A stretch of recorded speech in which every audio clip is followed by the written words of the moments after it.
What's up, guys? Today we're going to be tying an egg pattern for trout. I'm going to be layering down some pink thread over here, coming right back up.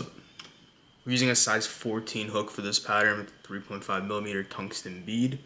Going to use some pink chenille, just like that.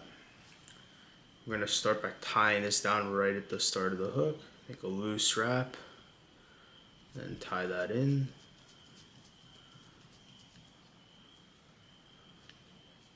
Just like that, and let that hang. We're going to do 3 counterclockwise wraps around the hook, close to the hook shank, to the bead.